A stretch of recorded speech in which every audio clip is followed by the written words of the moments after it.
The list of impressive looking Souls-like games on the horizon is long, with games like Phantom Blade Zero, Flintlock The Siege of Dawn, and Wuchang Fallen Feathers all having solid showings this summer event season.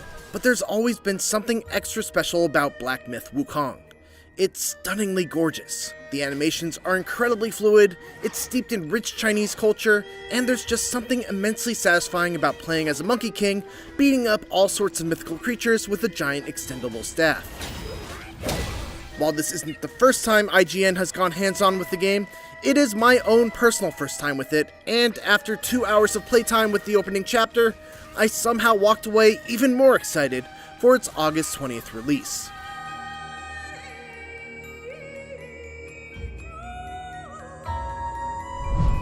IGN China has already done an extensive preview on what Wukong plays like on a late game build, with many techniques, stances, and transformations already unlocked, which is great because my 2 hours covered pretty much the very start of the game. The first thing that I noticed as I started playing was how fluid and fast Wukong feels to control. Many Souls-likes are built on a foundation of slower and more methodical combat, but Wukong feels exceptionally quick and agile. From the beginning, there's actually no block button. Wukong can twirl his staff to block projectiles, but as far as melee attacks go, everything must be dodged. To that end, there's a Bayonetta-style dodge system, where you can dodge up to 3 times very quickly, but after the third one, you're punished with a lengthy recovery time to try and curb people from just mindlessly mashing the dodge button. Perfectly timed dodges will reward you with extra focus, and once your focus bar has been filled, you get a focus point that allows you to chain a strong attack into your light combo string for a big chunk of damage. Later on, those focus points can also be spent on different types of special moves that you unlock in the skill tree, which we'll get to a bit later. Wukong also has access to a number of spells that consume his mana.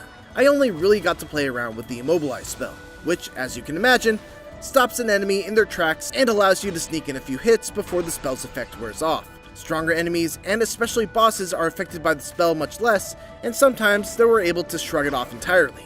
Even at just an early stage, combat was a fun dance of actively looking for opportunities to avoid enemy attacks and find openings, keeping an eye on my focus meter so that I can use a damaging heavy attack whenever I had the chance, while also managing my mana and cooldown for my Immobilize spell.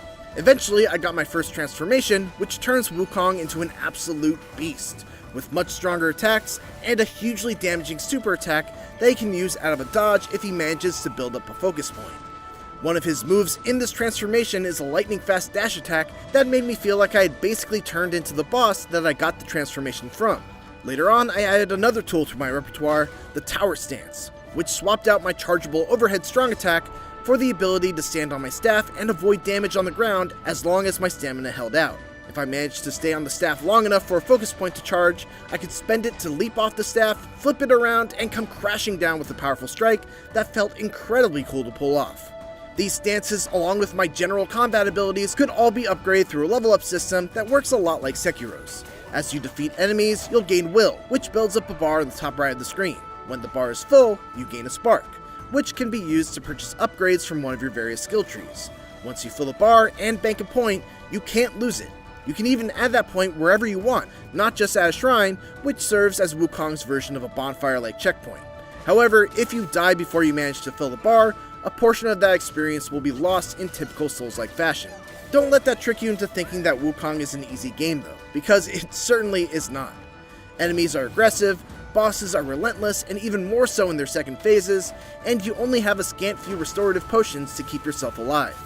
I also managed to find a secret boss room behind a waterfall that took me to a dragon boss that absolutely wrecked me. Fortunately, you can teleport from shrine to shrine, so you can come back to him much later down the road once you've upgraded your gear and add some more points into your skill trees. And speaking of gear, I didn't manage to find all that much, but I did find enough to at least know that there are sets of armor that grant extra bonuses for wearing multiple pieces of gear from that set. The levels themselves were fairly linear with a couple of branching points that led to some sort of treasure or item pickup. The real star of the show, though, were the boss battles. Even in just 2 hours, I fought against a wide variety of bosses, from a speedy wolf boss that I snagged my first transformation from, to a mule-kicking frog in human clothes, to an extremely difficult 2-phase battle against a snake man.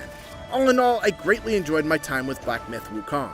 Even in just 2 hours of playtime, I felt like I got to experience a lot of combat progression, and am excited to see how things will continue to evolve as the game goes on. We won't have to wait much longer to see how the full game shakes out. as Black Myth Wukong releases on PC and PlayStation 5 on August 20th.